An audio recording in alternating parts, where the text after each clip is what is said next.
Hi, chemistry students. So in chapter 12, we start talking about bonding. Now, we've done quite a bit of talk about ionic bonding and ions. And now we're going to start talking about the other types of bonds that we encounter. One of those in the last video, I thought I did a really good job explaining the difference between an ionic bond and a covalent bond. We know from everything we've done in chemistry so far that ionic bonds form between metals and nonmetals, and metals form positive ions known as cations, as Patrick would say, and nonmetals form negative ions known as anions. Oop, that's a no. And their bond is formed because they've transferred electron from the metal to the nonmetal, and now we have a positive and a negative charge, and we know that positives and negatives are attracted to each other. So that's kind of the basics of an ionic bond. Now, covalent bonds, this example is, say, oxygen, where you have the sharing of these outer electrons. So if they share 2 electrons each, and this actually, because they're sharing all 4 of these, this is actually a double bond, and we'll talk about that later.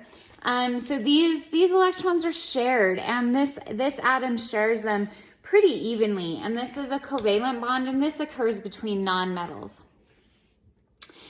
Now, next in our chapter, we start talking about polar covalent bonds. And this is where the atoms are shared, but they're not shared very equally. So you have, say, with hydrogen and fluorine, we know that fluorine has 7 electrons in its outermost energy level. So it's going to have, even in terms of ionization energy, it's really low, but that's because it's pulling all the electrons toward it. It's going to have a really high pull for the electrons. So what happens is in general, the electrons tend to hang out a whole lot more around fluorine than they do around hydrogen. They are much more attracted to fluorine than hydrogen.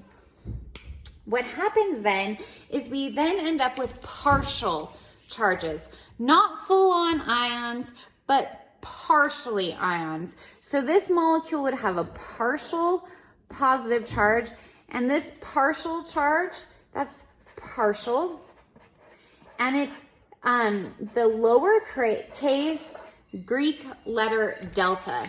Okay, so this hydrogen would be a partial positive charge, and this fluorine would then be a partial negative.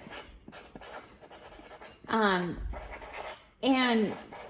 these partial charges are then responsible for some interesting kind of things that we see of these substances. You know that HF in this case is an acid, but we're going to talk about polar covalent bonds that are extremely important in terms of water.